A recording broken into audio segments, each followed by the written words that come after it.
إن الحمد لله نحمده ونستعينه ونستغفره ونؤمن به ونتوكل عليه ونعوذ بالله من شرور أنفسنا ومن سيئات أعمالنا. من يهده الله فلا مضل له ومن يضلل فلا هادي له، وأشهد أن لا إله إلا الله وحده لا شريك له، وأشهد أن محمدا عبده ورسوله. يا أيها الذين آمنوا اتقوا الله حق تقاته ولا تموتن إلا وأنتم مسلمون. يا أيها الناس اتقوا ربكم الذي خلقكم من نفس واحدة وخلق منها زوجها وبث منهما رجالا كثيرا ونساء، واتقوا الله الذي تساءلون به والأرحام إن الله كان عليكم رقيبا. يا أيها الذين آمنوا اتقوا الله وقولوا قولا سديدا يصلح لكم أعمالكم ويغفر لكم ذنوبكم، ومن يطع الله ورسوله فقد فاز فوزا عظيما.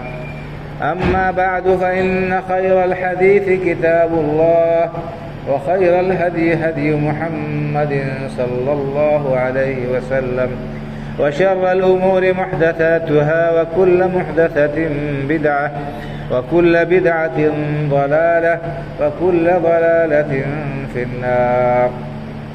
أعوذ بالله من الشيطان الرجيم. يوم نقول لجهنم هل امتلأت وتقول هل من مزيد، وأزلفت الجنة للمتقين غير بعيد. هذا ما توعدون لكل أواب حفيظ من خشي الرحمن بالغيب وجاء بقلب منيب.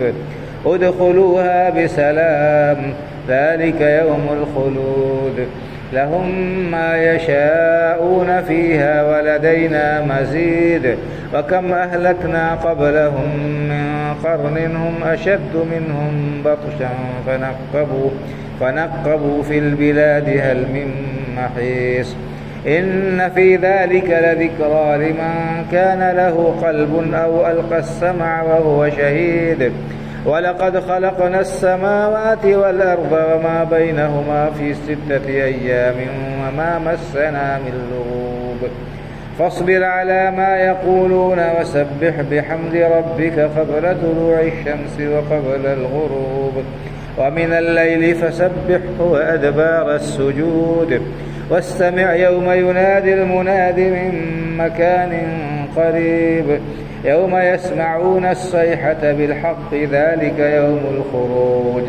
إنا نحن نحيي ونميت وإلينا المصير. يوم تشقق الأرض عنهم سراعا، ذلك حشر علينا يسير. نحن أعلم بما يقولون وما أنت عليهم بجبار، فذكر بالقرآن من يخاف وعيد. وقال عز من قائل: بسم الله الرحمن الرحيم، والفجر وليال عشر. رب اشرح لي صدري ويسر لي أمري واحلل عقدة من لساني يفقه قولي. سبحانك لا علم لنا إلا ما علمتنا إنك أنت العليم الحكيم. ہر قسم کی حمد و ثنا کا مستحق اکیلے اللہ رب العالمین ہے، جو ہم سب کا خالق و مالک، پروردگار اور پالنہار ہے۔ اس کے ہم پر بے شمار انعامات اور احسانات ہیں۔ وہی اکیلا عبادت کے لائق ہے، اس کے سوا کوئی بھی ہستی عبادت کے لائق نہیں۔ ہم اس پاک پروردگار کی حمد و ثنا بیان کرتے ہیں۔ بے شمار صلاۃ و سلام نازل ہو سید الاولین والآخرین، امام المرسلین، شفیع المذنبین، جناب محمد رسول اللہ صلی اللہ علیہ وسلم پر، آپ کے اولاد و متبعین۔ معزز حاضرین جمعہ، اللہ رب العالمین کا اس امت پر بڑا فضل و کرم اور بڑا احسان ہے ہر طرح سے اور ہر اعتبار سے۔ اللہ رب العالمین نے اس امت کو خیر الامم بنایا اور سب سے بہترین نبی کی امت میں پیدا کیا، سب سے عمدہ، سب سے بابرکت کتاب قرآن کریم سے نوازا، اور اسی طرح سے آخرت میں بھی اس امت کو اللہ رب العالمین خصوصی اعزاز سے نوازے گا۔ اللہ رب العالمین کے اس امت پر فضل و کرم کا ایک مظہر یہ بھی ہے کہ اس نے اس امت سے کام بہت کم طلب کیا ہے، عمل بہت کم طلب کیا ہے، اور اس پر اجر بہت زیادہ رکھا ہے۔ اللہ کے رسول صلی اللہ علیہ وسلم نے ایک مثال دی اس کی کہ اس امت پر اللہ کا فضل و کرم کیسے، کہا اس امت کی مثال کیسے؟ اب نے فرمایا کہ ایک شخص نے صبح سے ظہر تک کسی کو مزدوری پر رکھا، کون میرے لیے مزدوری کرے گا اس کو 1 درہم ملے گا۔ یہود نے کام کیا، ظہر سے عصر تک کہا کون ہمارے لیے کام کرے گا اس کو 1 درہم ملے گا۔ عیسائیوں نے کام کیا، پھر کہا کون ہے جو عصر سے مغرب تک کام کرے اس کو 2 درہم دیں گے۔ تو پہلے لوگوں نے اعتراض کیا کہ ایسا کیسے، ہم نے کام زیادہ کیا مزدوری ہمیں کم ملی، صبح سے ظہر تک کام کیا 1 درہم یا 1 دینار، اور ظہر سے عصر تک یہ بھی نسبتاً زیادہ ہوتا ہے 1 دینار یا 1 درہم، اور عصر سے مغرب کا وقت ان دونوں وقتوں کے مقابلے میں مختصر ہوتا ہے، تو اس میں کام کرنے والوں کو دوہرا اجر، ڈبل مزدوری مل رہی ہے۔ تو کام کرانے والے نے کہا کہ بتاؤ کیا میں نے تم سے جو معاہدہ کیا تھا اس میں کوئی کمی کی؟ تمہاری جو مزدوری طے ہوئی تھی کیا میں نے مزدوری میں کمی کی؟ کہا نہیں۔ کہا کہ یہ تو میری مہربانی ہے، میں جسے چاہوں عطا کروں۔ یعنی مزدوری طے کیا اور کام کرایا، پوری مزدوری دیا۔ ایک شخص ایسا رہا جس سے کام کم کرایا، مزدوری زیادہ اس کو دیا، یہ مالک کی مرضی ہے، مالک کی ثواب دید ہے اور اس کی رضامندی کی بات ہے۔ تو اسی طرح سے فرمایا کہ یہ امت محمدیہ ہے جس کو بہت کم کام کرنے کا مکلف کیا گیا ہے، لیکن اس کا اجر بہت بڑھا کر رکھا گیا ہے۔ ہم لوگوں کے سے پہلے جو امتیں تھیں، امت محمدیہ سے، ان کے سلسلے میں بہت سارے سخت قوانین تھے، ان کے ساتھ بہت سارے مسائل تھے، اور ایسی سختیاں تھیں ان کے ساتھ میں جو ہم اور آپ کو اللہ رب العالمین نے ہم پر وہ سختیاں نہیں کی۔ مثال کے طور پر بنی اسرائیل کے لیے چربی کا استعمال منع تھا، گوشت کے ساتھ، ہڈی کے ساتھ جو چربی لگی رہتی تھی وہی وہ استعمال کر سکتے تھے، باقی اور جو چربی ہے اس کا استعمال ان کے لیے جائز ہی نہیں تھا۔ اس امت کے لیے ایسی کوئی پابندی نہیں، آپ چربی کا جس طرح چاہے استعمال کر سکتے ہیں، کھا سکتے ہیں۔ اسی طرح سے یہود کے اوپر مال غنیمت کا استعمال کرنا حرام تھا۔ جنگ ہوتی تھی، جو کچھ بھی مال غنیمت ملتا تھا سب کو اکٹھا جمع کیا جاتا تھا، اور ایک آگ آتی تھی آسمان سے، اس کو جلا کر راکھ کر دیتی تھی۔ اس امت کے لیے مال غنیمت حلال کیا گیا۔ بہت ساری مثالیں ہیں۔ تو بہرحال اللہ رب العالمین کی اس امت پر احسانات بے شمار ہیں، اور ان میں سے ایک بڑا احسان یہ ہے کہ اس نے اس امت کی عمر مختصر کی، لیکن ایسے مواقع رکھے کہ ان مواقع میں عمل کرنے سے انسان کو بہت زیادہ ثواب ملے گا۔ ان میں سے ہم سب لوگوں کو معلوم ہے کہ لیلۃ القدر بھی ہے۔ لیلۃ القدر اللہ نے فرمایا قرآن کریم میں کہ اس ایک رات کی عبادت کا ثواب 1000 مہینے سے افضل و بہتر۔ ایک انسان 1000 مہینے بغیر کھائے پیے، بغیر آرام کیے، بغیر سستائے جتنا عمل کرے گا جتنا ثواب ہوگا، ایک رات میں عبادت کا ثواب اس سے زیادہ ہے۔ کتنا بڑا اللہ کا انعام ہے۔ اسی طرح سے بھائی اور بزرگوں، آنے والا جو عشرہ ہے اور آنے والا جو مہینہ ہے ذی الحجہ کا، اس کے ابتدائی 10 دن بھی بڑی فضیلت والے دن، ان میں بھی عبادت کا بہت زیادہ ثواب ہے۔ میں نے آپ کے سامنے سورہ فجر کی جو آیت پڑھی ہے، اس میں اللہ رب العالمین نے قسم کھائی ہے، والفجر ولیال عشر، قسم ہے فجر کی اور قسم ہے 10 راتوں کی۔ تو یہ 10 راتیں کون ہیں؟ مفسرین بیان کرتے ہیں کہ یہ ذی الحجہ کی ابتدائی 10 راتیں ہیں، ذی الحجہ کے مہینے کی ابتدائی 10 راتیں ہیں۔ ان کی قسم اللہ نے کھائی ہے ان کی اہمیت کو بتانے کے لیے۔ اللہ رب العالمین مخلوقات میں سے بعض مخلوق کی قسم کھاتے ہیں ان کی اہمیت کو بتانے کے لیے، ان کے سلسلے میں کوئی خاص پہلو واضح کرنے کے لیے، خاص طور سے اس کی اہمیت کو بتانے کے لیے اللہ تعالیٰ نے قسم کھائی ہے۔ لیکن ہمارے لیے یہ جائز نہیں ہے کہ ہم اللہ کے علاوہ کسی اور ہستی کی قسم کھائیں۔ اللہ کے علاوہ کسی اور کی قسم کھانا ہمارے لیے جائز اور درست نہیں۔ نہ کعبہ کی قسم کھا سکتے ہیں، نہ کسی اور کی قسم کھا سکتے ہیں، صرف اور صرف اللہ رب العالمین کے ذات اور اس کی صفات کی ہم قسم کھا سکتے ہیں۔ تو بہرحال اس آیت کریمہ میں اللہ رب العالمین نے جو قسم کھائی ہے اس سے اس کی اہمیت بیان کرنے مقصود ہے۔ اور دوسری صحیح حدیث ہے، اللہ کے رسول صلی اللہ علیہ وسلم نے ارشاد فرمایا بخاری وغیرہ کے اندر کہ ما من ایام العمل الصالح فیہن احب الی اللہ من هذه العشر قالوا یا رسول اللہ ولا الجہاد فی سبیل اللہ قال ولا الجہاد فی سبیل اللہ الا رجل خرج بنفسه وماله ثم لم يرجع من ذلك بشيء او كما قال صلی اللہ علیہ وسلم۔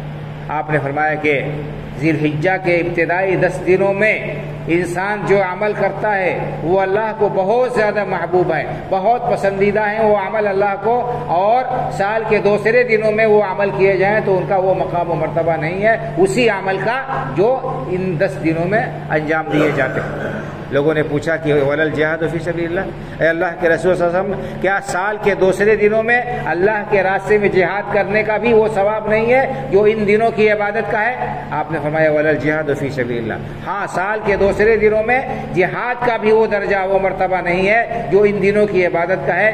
الا رجل خرج بنفسه وماله ثم لم يرجع من ذلك بشيء، ہاں کوئی شخص اپنی جان اور اپنا مال سب کچھ لے کر نکل جاتا ہے اللہ کے راستے میں اور اپنی جان بھی قربان کر دیتا ہے، جام شہادت نوش کر لیتا ہے، اپنا مال بھی سارا کا سارا اللہ کے راستے میں خرچ کر دیتا ہے، ایسے شخص کا یہ عمل، جان و مال کی یہ قربانی جو اس نے دوسرے دنوں میں دی ہے اس مہینے کے اس عشرے کے جو ہے عمل کے برابر ہو سکتی ہے۔ اس سے پتہ چلتا ہے کہ ان دنوں میں عمل صالح کی بہت زیادہ فضیلت ہے بھائی اور بزرگوں۔ افسوس ہے کہ یہ مبارک دن ہم پر آتے ہیں اور اکثر و بیشتر یہ ایام گزر جاتے ہیں غفلت میں اور ہم ان سے فائدہ نہیں اٹھا پاتے، ان سے ہم آخرت کے لیے زیادہ راہ اور توشہ نہیں جمع کر پاتے۔ تو یہ موقع جو آنے والا ہے ہماری زندگی میں پتہ نہیں آئندہ سال ہمیں یہ موقع ملے گا نہیں ملے گا، اس لیے اس عشرے کی ہم پوری قدر کریں اور اس سے پورے طور پر ہم فائدہ اٹھائیں۔ تو یہ عمل ان دنوں کے اندر کیوں بہت زیادہ فضیلت والا ہے؟ حافظ ابن حجر اسقلانی رحمہ اللہ صاحب فتح الباری بخاری شریف کی جو مشہور شرح ہے انہوں نے لکھا ہے یہ شاید ان دنوں میں عمل صالح کا ثواب اس لیے بہت زیادہ ہے دوسرے دنوں کے مقابلے میں کہ ان دنوں میں ایسی عبادتیں انجام دی جاتی ہیں جو سال کے دوسرے دنوں میں نہیں انجام دی جاتی۔ ان دنوں میں ہر قسم کی عبادت انسان کر سکتا ہے، وہ عبادات بھی جو ان کے علاوہ دوسرے دنوں میں ادا ہی نہیں کی جا سکتی۔ عام دنوں میں انسان فرائض کے ساتھ نوافل پڑھتا ہے، قرآن کریم کی تلاوت کرتا ہے، توبہ و استغفار کرتا ہے، تسبیح و تحلیل کرتا ہے، صدقہ و خیرات کرتا ہے، لیکن بیت اللہ کا حج جو ایک فریضہ ہے، اسلام کے ارکان میں سے ایک رکن ہے، یہ اسی عشرے میں ادا کیا جاتا ہے۔ 8 ذی الحجہ سے حج شروع ہوتا ہے اور 12 یا 13 تک رہتا ہے، 12 تک کم از کم، اور اگر کوئی 3 دن رہنا چاہے مینا میں تو 13 تک جو ہے انسان حج کرتا ہے۔ تو حج جیسا عظیم شعیرہ اسی عشرے میں ادا کیا جاتا ہے، اسی میں اس کا آغاز ہوتا ہے۔ کسی سال کے دوسرے مہینے میں یہ عمل انجام نہیں دیا جا سکتا، کسی بھی مہینے انسان عمل جو ہے جائے اور مینا میں اور مزدلفہ میں اور عرفات میں قیام کرے، لیکن ان دنوں کے علاوہ ہو تو اس کا یہ حج مانا ہی نہیں جائے گا، اس کو اس پر کوئی اجر و ثواب نہیں ملے گا۔ اسی طرح سے اس عشرے میں 10 ذی الحجہ سے لے کر 13 ذی الحجہ تک پوری دنیا میں ہر صاحب استطاعت اور حیثیت انسان جس کو اللہ توفیق سے نوازتے ہیں وہ ان تاریخوں میں 10 ذی الحجہ سے لے کر 13 ذی الحجہ تک اللہ کے راستے میں قربانی دیتے ہیں، قربانی پیش کرتے ہیں جانور کی، یہ قربانی بھی سال کے کسی دوسرے دن میں اس کا وہ مقام نہیں ہے اور اس کا وہ درجہ نہیں ہے جو ان دنوں میں قربانی کرنے کا ہے۔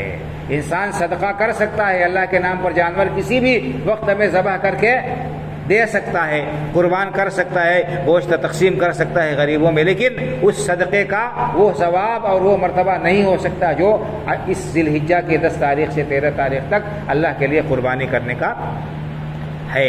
یہ ایک مخصوص عبادت ہے جو انہی دنوں میں انجام دی جاتی ہے۔ کہتے ہیں کہ شاید اتنی ساری عبادات اکٹھا ہوتی ہے اس عشرے میں کہ کسی دوسرے عشرے میں یہ عبادات نہیں پائی جاتی، اس لیے اللہ کے رسول صلی اللہ علیہ وسلم نے اس کی فضیلت بیان فرمائی ہے اور یہ بتایا ہے کہ ان دنوں کے عمل کا ثواب بہت ہی زیادہ ہے۔ اس لیے بھائی اور بزرگوں، ہمیں چاہیے کہ ہم اس مہینے کو پانے کے ساتھ ہی، اس کا چاند نظر آنے کے ساتھ ہی ہم اپنے آپ کو عبادت کے لیے کمر بستہ کر لیں، آمادہ و تیار کر لیں اور اس کے ان دنوں میں زیادہ سے زیادہ نیکیاں کما لیں اور آخرت کے لیے زیادہ راہ جمع کر لیں۔ اور حدیث کے جو الفاظ ہیں ما من ایام العمل الصالح فیہن خیر واحب الی اللہ، کہ عمل صالح ان دنوں سے زیادہ کسی دوسرے دن میں اللہ کو محبوب نہیں ہے۔ علامہ ابن عثیمین رحمہ اللہ فرماتے ہیں کہ عمل صالح یہ عام ہے، کسی عبادت کے کسی خاص قسم کے لیے یہ لفظ نہیں ہے، بلکہ نماز پڑھنا، روزہ رکھنا، تسبیح و تحلیل پڑھنا، توبہ و استغفار کرنا، دعا کرنا، اللہ کا ذکر کرنا، صدقہ و خیرات کرنا اور بھلائی کا حکم دینا، برائی سے روکنا، جتنی بھی قسمیں نیکی کی ہو سکتی ہیں یہ سب کے سب عمل صالح میں داخل ہیں۔ تو ہر شخص اپنی استطاعت کے مطابق ان دنوں میں عمل صالح کر سکتا ہے، ان دنوں میں عمل صالح کر سکتا ہے، اور خاص طور سے تکبیر پکارنے کا بہت زیادہ حکم دیا گیا ہے۔ اور جیسے ہی ذی الحجہ کا چاند نظر آ جائے انسان کو تکبیر کہنا شروع کر دینا چاہیے، اور اس کے لیے کوئی وقت مخصوص نہیں ہے۔ لوگوں میں جو مشہور ہے کہ 9 ذی الحجہ سے 13 ذی الحجہ تک تکبیر کہنی چاہیے، یہ تکبیر مقید ہے، صرف یہی نہیں ہے بلکہ ہر نماز کے بعد انسان کو تکبیر کہنا چاہیے، اور یہی نہیں کہ نماز کے بعد دوسرے اوقات میں بھی انسان کو اللہ کا ذکر کرتے رہنا چاہیے، تکبیر کہتے رہنا چاہیے۔ اللہ رب العالمین نے قرآن فرمایا وَاذْكُرُوا اللَّهَ فِي أَيَّامٍ مَّعْدُودَاتٍ، کہ اللہ رب العالمین کا ذکر کرو گنتی کے چند دنوں میں۔ یہ گنتی کے چند دن کون ہے جن میں ذکر کیا گیا ہے؟ لوگوں نے کہا کہ یہ پہلی ذی الحجہ سے لے کر 13 ذی الحجہ تک، کچھ لوگوں نے ایام تشریق کہے، لیکن صحیح بات یہ ہے کہ پہلی ذی الحجہ کا چاند نظر آنے کے ساتھ ہی یہ سلسلہ شروع ہو جاتا ہے۔ صحیح کے اندر حضرت عبداللہ ابن عمر رضی اللہ عنہما اور حضرت ابو ہریرہ رضی اللہ تعالیٰ عنہ کے بارے میں آتا ہے کہ یہ لوگ ذی الحجہ کا چاند دیکھنے کے بعد بازاروں میں جاتے تھے اور زور زور سے تکبیر کہتے تھے، خریداری کے لیے نہیں، خرید و فروخت اور بیوپار کے لیے نہیں جاتے تھے، بازار میں جاتے تھے مدینے کے صرف تکبیر پکارنے کے لیے، تکبیر زور زور سے پکارتے تھے تاکہ لوگوں کو بھی سن کر یاد آ جائے اور وہ بھی تکبیر کہیں۔ تو ہے وَاذْكُرُوا اللَّهَ فِي أَيَّامٍ مَّعْدُودَاتٍ، اللہ رب العالمین کا ذکر ان گنتی کے چند دنوں میں کرو۔ تو ہمیں چاہیے کہ کثرت سے ہم ان دنوں میں اللہ کی تکبیر اور بڑائی بیان کرتے رہیں۔ اللہ اکبر لا الہ الا اللہ واللہ اکبر وللہ الحمد، اور اس طرح سے دوسرے جو تسبیحات ہیں ان کا کثرت سے ہم ورد کرتے رہیں، ذکر کرتے رہیں۔ اور اگر ہو سکے تو 1 ذی الحجہ سے 9 ذی الحجہ تک روزہ بھی رکھیں، روزہ رکھنے کا بھی ان دنوں میں بڑا ثواب ہے۔ آپ کو معلوم ہے کہ روزہ بہترین عبادت ہے اور عمل صالح میں سے بہترین عمل ہے۔ اللہ کے رسول صلی اللہ علیہ وسلم نے ارشاد فرمایا کہ جو شخص اللہ کے راستے میں 1 دن روزہ رکھتا ہے اللہ رب العالمین اسے جہنم سے 70 سال کے فاصلے پر مسافت کر دیتا ہے۔ تو یہ ثواب ہے بہت زیادہ، خاص طور سے یوم عاشورہ، یوم عرفہ کا روزہ رکھنے کی فضیلت اللہ کے رسول صلی اللہ علیہ وسلم نے بیان فرمائی ہے صحیح مسلم کے اندر کہ آپ سے پوچھا گیا عرفہ کے روزہ کے سلسلے میں، تو آپ نے فرمایا کہ مجھے امید ہے کہ اللہ رب العالمین اس سے انسان کے پچھلے 1 سال کے اور آئندہ 1 سال کے گناہ معاف کر دے گا۔ 1 روزہ رکھنے کا اتنا ثواب کہ پچھلے اور اگلے 1 سال کے یعنی 2 سال کے انسان کے گناہ صغیرہ معاف ہو جاتے ہیں۔ تو ایک بات یہ بھی ہمارے ذہن میں رکھنی چاہیے کہ بہت سارے احادیث میں بہت سارے اعمال پر گناہوں کی بخشش کی بشارت سنائی گئی ہے، تو جن گناہوں کی بخشش کی بشارت سنائی گئی ہے اس سے مراد گناہ صغیرہ، چھوٹے موٹے گناہ جو انسان سے ہو جاتے ہیں۔ گناہ کبیرہ کی معافی نہیں ہے بغیر توبہ کے۔ اگر انسان گناہ کبیرہ کا ارتکاب کرتا ہے اور جو ہے ایسے گناہ کا اس سے سرزد ہوتے ہیں تو ضروری ہے کہ وہ توبہ کرے اللہ کی بارگاہ میں، اور اگر کسی بندے کے ساتھ کا حق اس نے مارا ہے، کسی بندے کے ساتھ زیادتی کی ہے تو اس کا حق لوٹائے، اس سے معافی مانگے، اس کو راضی کر لے، تب جا کر اس کی توبہ قبول ہوگی۔ تو یہ بڑی فضیلت کے ایام ہیں بھائی اور بزرگوں جو آنے والے ہیں، ان کی ہمیں قدر کرنا چاہیے اور ان سے پورے طور پر فائدہ اٹھانا چاہیے، اپنی غفلت کو بالائے طاق رکھتے ہوئے اور جو غفلت کے پردے ہماری آنکھوں پر پڑے ہوئے ان کو چاک کرتے ہوئے آخرت کی فکر کرنی چاہیے، تیاری کرنی چاہیے، ان مواقع سے فائدہ اٹھانا چاہیے۔ یہ مواقع ضائع ہو جاتے ہیں، انسان کو آج ان کا احساس نہیں ہے۔ آج ہمارا دنیاوی کوئی خسارہ ہوتا ہے معمولی تو بہت پچھتاتے ہیں، بڑا افسوس کرتے ہیں کہ ہمارا اتنا گھاٹا ہو گیا، اتنا نقصان ہو گیا۔ آج یہ چیز ہمارے ہاتھ سے چلی گئی، تھوڑی سی غفلت کی وجہ سے اتنا بڑا نقصان ہو گیا، تجارت میں، کاروبار میں اور کسی دوسری چیز میں، لیکن آخرت کا کتنا خسارہ ہم کر رہے ہیں اس کا ہمیں احساس نہیں ہے۔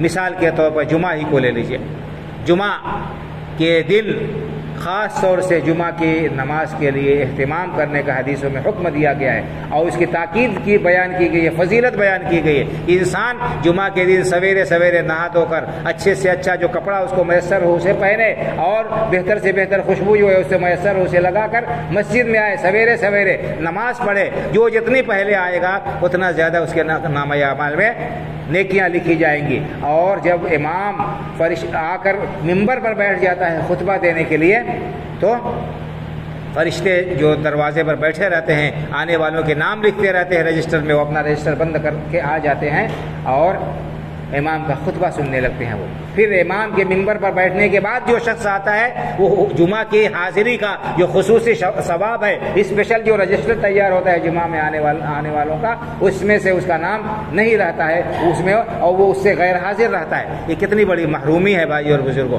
کہ ہم اس ثواب سے محروم رہیں اور جمعہ کے لیے حاضر ہوں۔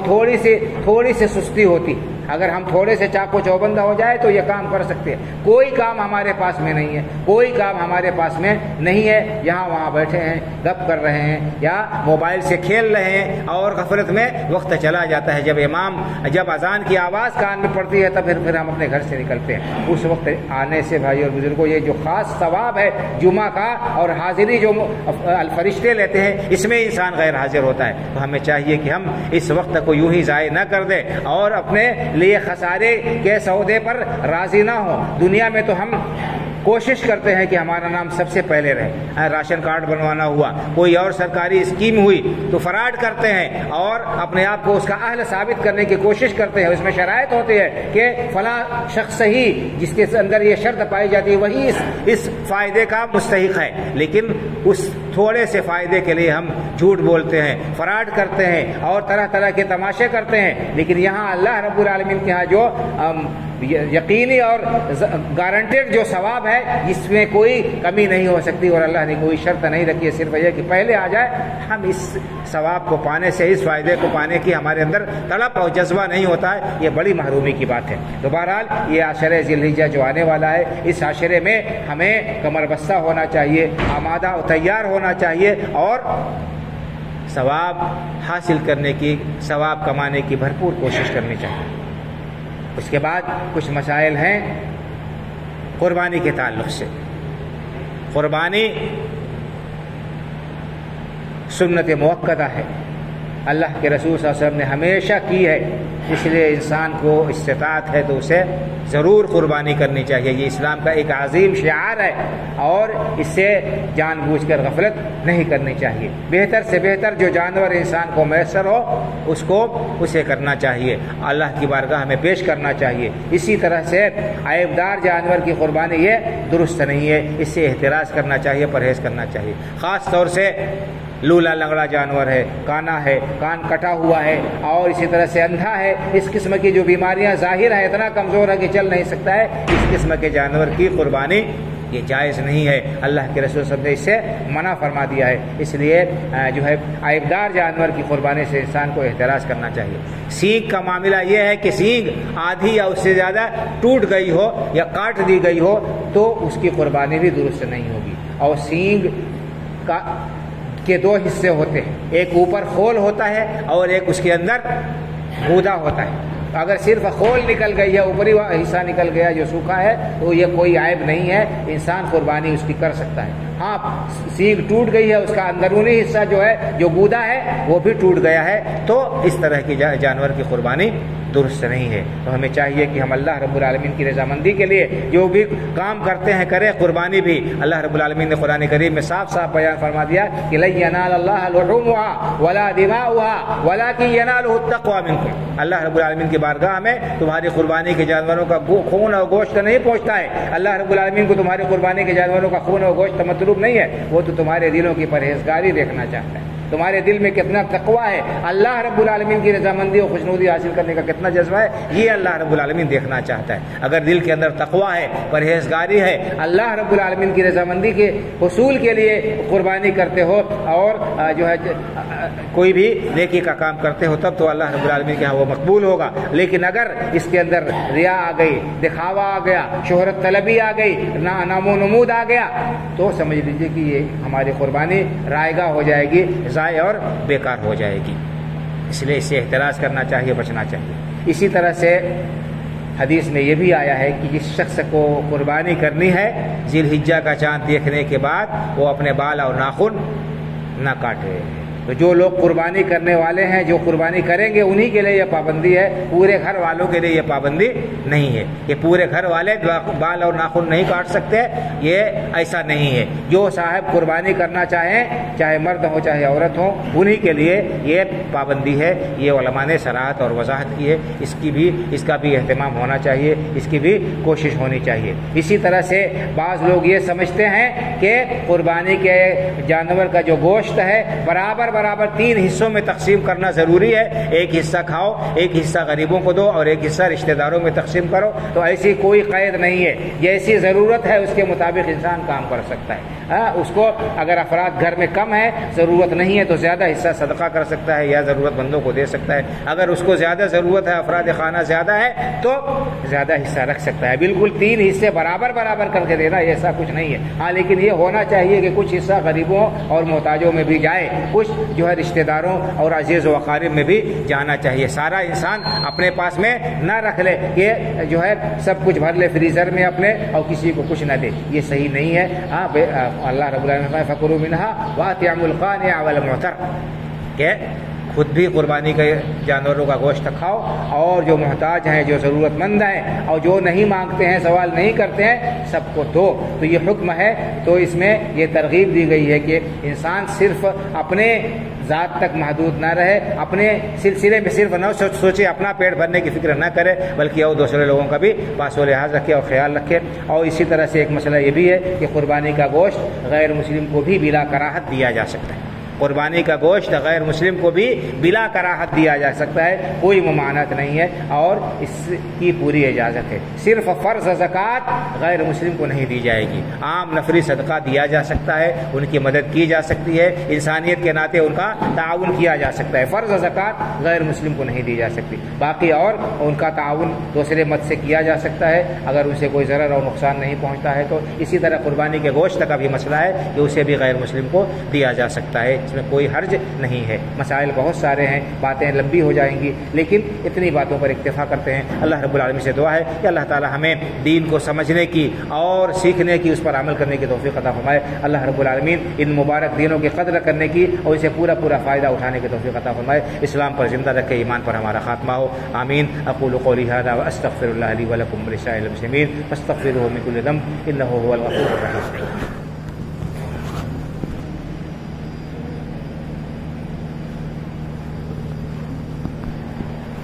إن الحمد لله نحمده ونستعينه ونستغفره ونؤمن به ونتوكل عليه ونعوذ بالله من شرور أنفسنا ومن سيئات أعمالنا من يهده الله فلا مضل له ومن يضلل فلا هادي له وأشهد أن لا إله إلا الله وحده لا شريك له وأشهد أن محمدا عبده ورسوله إن الله وملائكته يصلون على النبي يا أيها الذين آمنوا صلوا عليه وسلموا تسليما اللهم صل على محمد وعلى آل محمد كما صليت على إبراهيم وعلى آل إبراهيم إنك حميد مجيد اللهم بارك على محمد وعلى آل محمد كما باركت على إبراهيم وعلى آل إبراهيم إنك حميد مجيد اللهم انصر من نصر دين محمد صلى الله عليه وسلم واجعلنا منهم واخذل من خذل دين محمد صلى الله عليه وسلم ولا تجعلنا منهم عباد الله رحمكم الله إن الله يأمر بالعدل والإحسان وإيتاء ذي القربى وينهى عن الفحشاء والمنكر والبغي